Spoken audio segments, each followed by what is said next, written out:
이런 거. 어우야. 안녕하세요, 장재택입니다. 푸조 2208 르노 조에랑 비교 영상을 통해서 이 차의 여러가지 좋은 양질의 영상, 유은익 감독이 찍은 양질의 영상을 보셨을 거기 때문에 오늘은 시승 느낌, 달리기 성능 위주로 말씀드리겠습니다. 미디오 오토.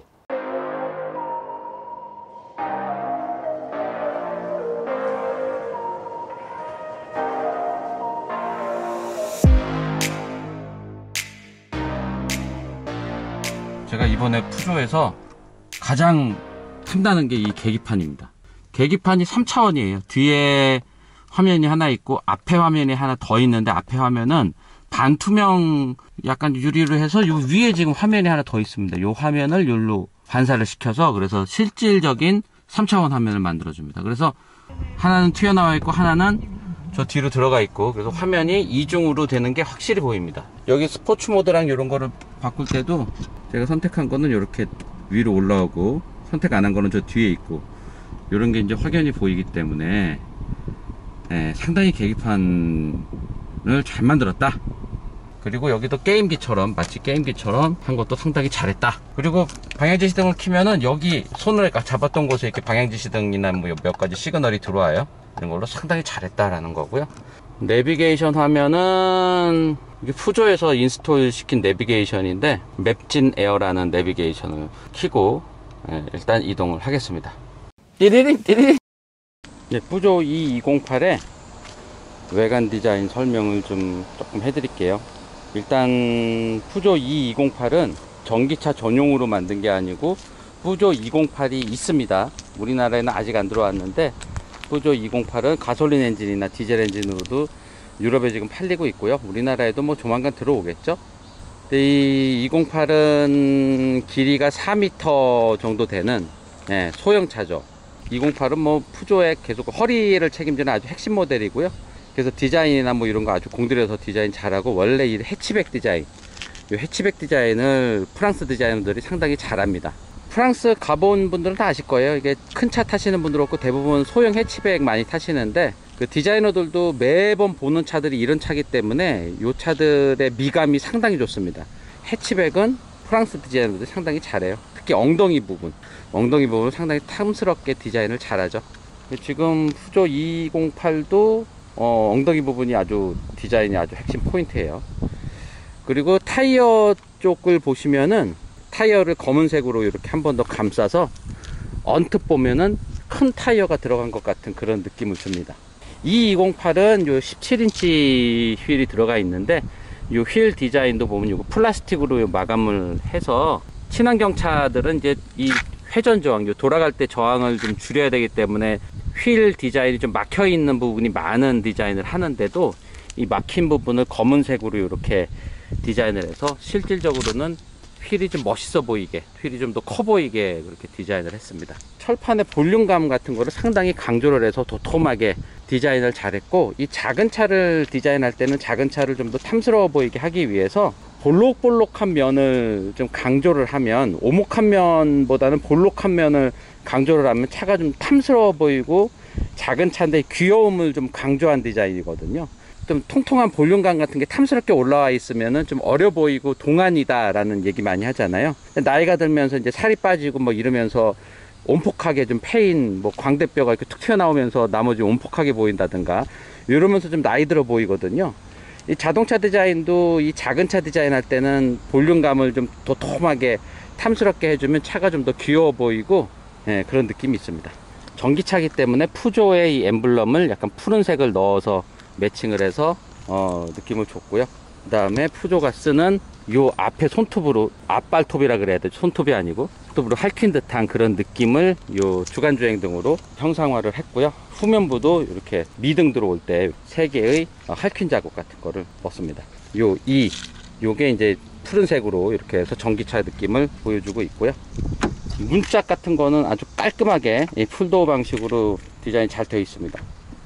눈에 보이지 않는 면까지도 면품질을 잘 유지해서 잘 잡았고요. 그 다음에 고무 패킹 수준이라든가 이런 것도 잘 했습니다. 푸조는 원래 이렇게 만들어요. 여기에 고무 패킹을 좀 여기 단면을 동그란 단면이 아니고 좀 복합적인 그 단면으로 여기 하나를 좀 제대로 감싸고요. 그 다음에 여기는 고무 패킹을 따로 두질 않아요. 그리고 여기 겉에 고무 패킹 하나를 여기 앞부분까지 잘 감싸고 요 밑에 부분도 잘 감싸고, 예, 그 다음에 여기서부터 여기까지는 고무 패킹이 없는데 요거는 여기 뒷문짝에 앞쪽에 또 고무 패킹이 들어가고, 그 다음에 여기서 또 고무 패킹을 해서 요 뒤까지 이렇게 감싸서 실질적으로 고무 패킹을 2번 감싸는 효과를 냅니다.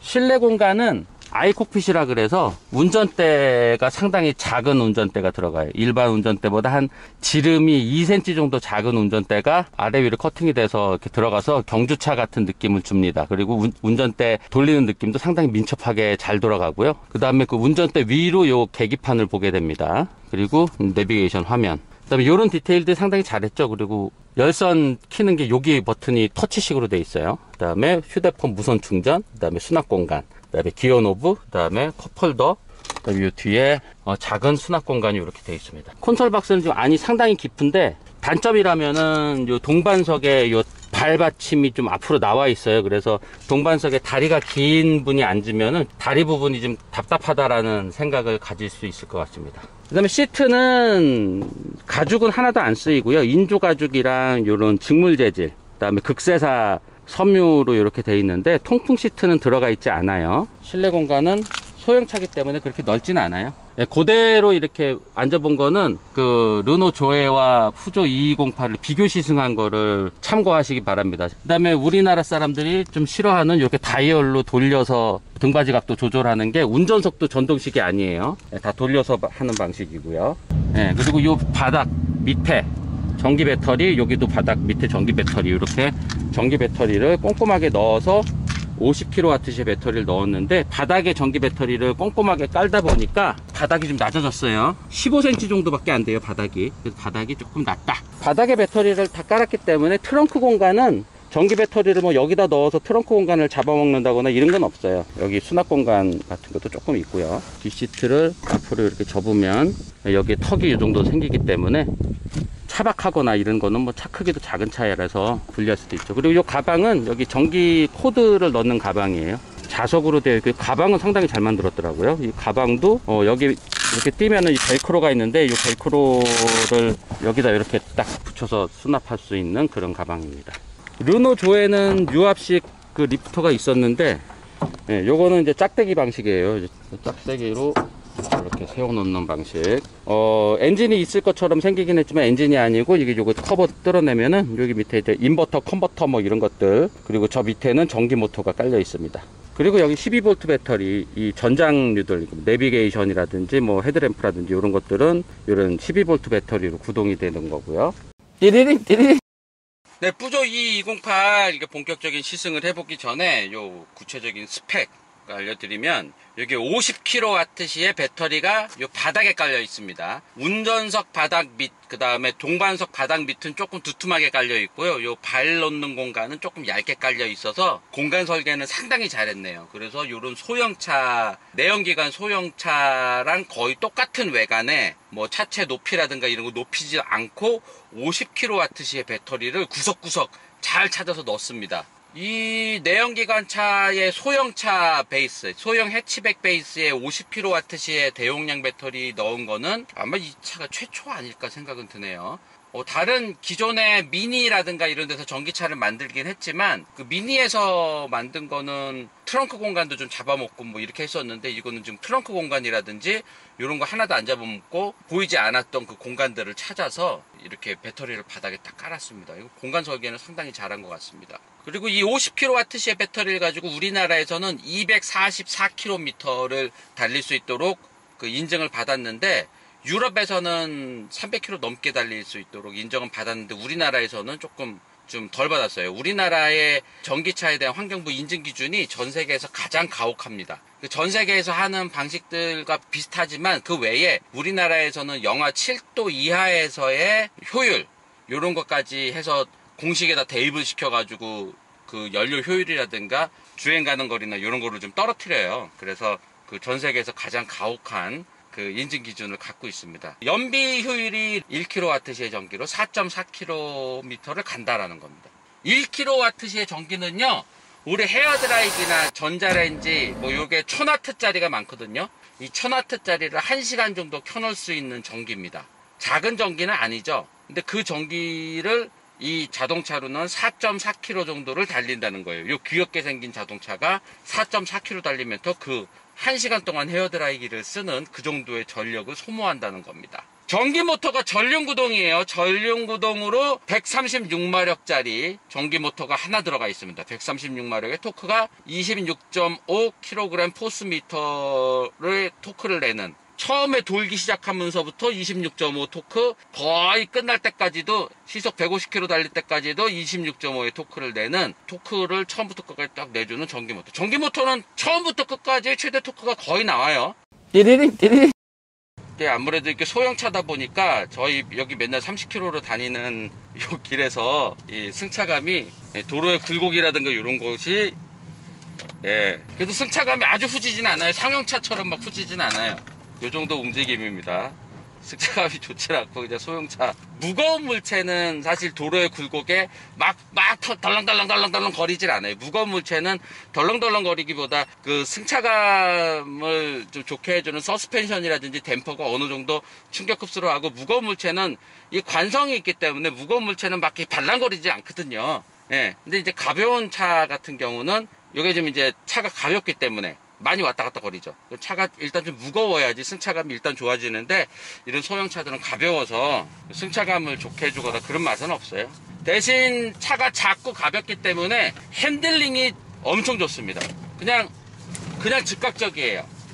차가 가볍기 때문에 운전대를 돌리고 앞부분이 이렇게 먼저 가면은 뒷부분이 따라올 때까지의 약간의 갭이 있거든요. 근데 이거는 휠베이스도 짧기 때문에 가면은 뒷바퀴도 바로 따라옵니다. 이렇게 차를 던지고선 차를 이렇게 가다가 이쪽으로 이렇게 무게중심 쏠리게 한 다음에 이렇게 낚아채도 바로 다 쫓아와요. 핸들링이 상당히 민첩하고 핸들링이 좋다라는 겁니다. 어제 제가 밤에 조금 해봤어요. 조금 해봤는데 핸들링은 정말 스포츠카급이에요. 스포츠카급. 136마력밖에 안 되지만 토크가 26인데 이게 시작 지점부터 토크가 나와요. 그렇기 때문에 가속감은 2.5리터 가솔린 차 수준. 그러니까 이 차에 2.5리터 그랜저 엔진 넣었다고 생각을 해보세요. 그러면은 대충 나올 겁니다. 이 차 상당히 잘 나갑니다. 어제 해봤더니 제로 100이 한 8초대 초반 나오는데, 처음부터 이 최대 토크가 나오기 때문에 8초지만 초반부터 가속력이라든가 이런 것들이 그냥 툭 치고 나가는 게 좋아요. 그래서 몸으로 느꼈을 때는 6초대인 줄 알았어요. 근데 이제 시속 60km까지는 가속이 정말 잘 되다가 60km부터 조금 더뎌지더라고요. 그래서 제로 100이 8.1초 정도 나왔는데, 시속 60까지 가속은 거의 3000cc급입니다. 초반 가속이 훨씬 좋아요. 근데 승차감은 이게 지금 휠베이스가 작은 소형차잖아요. 그러다 보니까 이제 휠베이스가 작으면은 저런 과속방지 턱을 넘을 때도 좀 많이 요동치면서 넘죠. 휠베이스가 작기 때문에 어쩔 수 없습니다. 핸들링은 뭐 거의 박스 피하기 뭐 이런 거는요, 거의 뭐 최고 수준이에요, 그냥. 그리고 주행안전장치 같은 것도 정말 딱 필요한 부분만 날카롭게 팍팍 이렇게 찍어서 작동됩니다. 주행안전장치도 너무 세련되게 잘 세팅했고요. 타이어가 그렇게 좋지 않은 타이어인데도 주행감은 상당히 잘 잡아냈습니다. 근데 주행할 때 스트레스가 전혀 없어요. 이게 전기 모터로 뭐 아무 내연기관 소리나 뭐 변속기의 울컥거림도 없고요. 내연기관에 그냥 그렁그렁거리는 내연기관 소리도 없고요. 또 변속 신경 써줘야 되지도 않고, 그냥 밟으면 쭉 나가고 브레이크 밟으면 쭉 쓰고, 이런 아주 단순하고 상쾌한 시스템이잖아요. 그러다 보니까 주행할 때 피로감 같은 게 거의 없어요. 다만 차체가 작기 때문에 과속방지턱 넘을 때 차가 앞뒤로 이렇게 요동치는 게 좀 심하다, 뭐 이런 거. 이런 거. 허리가 아플 정도예요. 이런 거는. 과속방지턱 앞에서는 어지간하게 좀 속도 줄여서 가셔야 됩니다. 이게 아주 고급 세단이 아니에요. 그냥 소형차입니다. 띠리링. 이제 뭐 일반 도로 60km 정도 도로에서 좀 달려봤는데, 핸들링이나 이런 거는 가늠해 볼 필요 없을 정도로 핸들링은 그냥 작은 차의 전형적인 작은 차의 특성이 나타납니다. 아주 민첩한 핸들링, 아주 민첩한 핸들링이에요. 그리고 세팅을 와인딩 로드, 프랑스의 막 산을 이렇게 올라가는 와인딩 로드 있잖아요. 그런 거에 아주 최적화된 세팅인 것 같아요. 와인딩 로드 한번 달릴만 합니다. 핸들링이 너무 민첩하고 몸놀림이 완전 진짜 똘똘한 꼬맹이처럼 몸놀림이 아주 민첩하고 똘똘합니다. 그래서 뭔가 이게 이런 골목길에서 짐카나 경기 같은 거 할 때는 아마 뭐 1등 하지 않을까. 짐카나 경기에서는 초반 가속은 정말 좋아요. 엔진 소리 같은 것도 안 나고 뭐 모기 소리만 내면서 그냥 쭉 나가기 때문에 정말 경쾌하고 기분이 좋습니다. 그리고 뿌조는 지금 아이콕핏 이 운전대 위로 계기판을 봅니다. 헤드업 디스플레이 같은 게 따로 없어요. 그리고 계기판은 제가 초반에도 칭찬했지만 실질적인 3차원 계기판이라는 거예요. 아주 젊은이들한테는 최고의 차입니다. 젊은 친구들한테는 최고의 차예요. 여자친구랑 아주 즐겁게 드라이빙 즐길 수 있는 차고, 일단 젊은이들 취향에 맞게 시트 디자인이나 이런 거 보면은 뭐 거의 젊은이들 좋아할 수밖에 없게 만들어 놨어요. 핸들링도 엄청 좋고. 예. 지금 제가 브레이크 잡는 게 아니고 주행안전장치가 브레이크 잡는 거예요. 차의 자세를 잡기 위해서, 차의 자세를 바로 잡기 위해서 브레이크를 자기가 혼자 잡습니다. 띠리링 띠리링. 터보렉 같은 게 없이 그냥 쭉 나가잖아요. 7.94초 나옵니다. 7.94초. 잘 나오네요. 제동거리는 37.7m. 제동거리도 잘 나와요. 지금 뭐 날씨가 덥건 이거에 전기 모터는 그렇게 많이 영향을 받지는 않거든요. 르노 조에는 9초가 조금 넘거든요. 9초가 조금 넘는데 요거는 7.9초, 8초. 그러니까 1초 정도 차이 난다고 보시면 되겠네요. 1초 정도. 어댑티브 크루즈 컨트롤이 요런데 좀 버튼이 좀 잘 돼 있으면 좋겠는데, 버튼이 다 여기 운전대 뒤쪽에 숨어 있습니다. 여기서 이제 넣으면은 지금 91km의 그 크루즈 컨트롤이 지금 작동이 됐어요. 그래서 91km로 운전대도 알아서 지금 파란색 운전대가 나오면은 반자율 주행이 시작됐다는 거거든요. 운전대도 지금 알아서 움직이고 있습니다.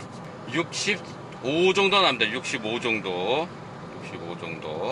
네, 오늘 푸조 208 시승 느낌, 저 혼자 오늘 코로나로 인해서 유 감독님이랑 같이 못하고 저 혼자 말씀드렸는데, 르노 조에는 조광지처, 푸조 208은 프랑스 여인.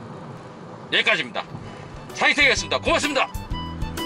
이거 맨날 감독님이 이렇게 하면 여기 옆에서 이렇게 소리를 꺼줬었는데, 제가 이런 걸 잘 못 만지거든요. 이거 혼자, 코로나 때문에 이거 혼자 하는 거거든요. 감독님 오늘 오신다 그랬는데, 코로나 때문에 괜히 또 뭔 일 생기지 않게, 굳이 필요하지 않을 때는 그냥 저 혼자 할게요, 이렇게 해서 했는데, 그냥 오시라고 그걸 그랬나 보다. 저 같은 유튜버들도 소비자분들이 막 몰려와가지고 악플 남기면은 저희는 그냥 문 닫는 거거든요. 소비자분들이 너무 유튜버들 뒷광고 했다고 막 해서 다 그냥 나가 떨어지잖아요. 그것도 막 소비자들 사이에서 입김이 세졌기 때문에 이땐 조금이라도 뭔가 이제 잘못하면 그냥 넘어가는 법이 없죠. 저도 이제 조심조심해서 채널 운영하고 있습니다. 조금이라도 뭔가 잘못하지 않고, 잘못인지도 모르고 잘못할 수도 있는 것조차도 이제 여기 눈에 띄는 차 운전할 때는 운전도 살살하고 그러고 있습니다. 이걸 또 누가 블랙박스로 찍어서 장진택 무슨 여기서 불법 차선 이럴 수도 있잖아요. 조심조심 살고 있습니다. 무서워서 할 수 있는 게 없어요. 미디어 오토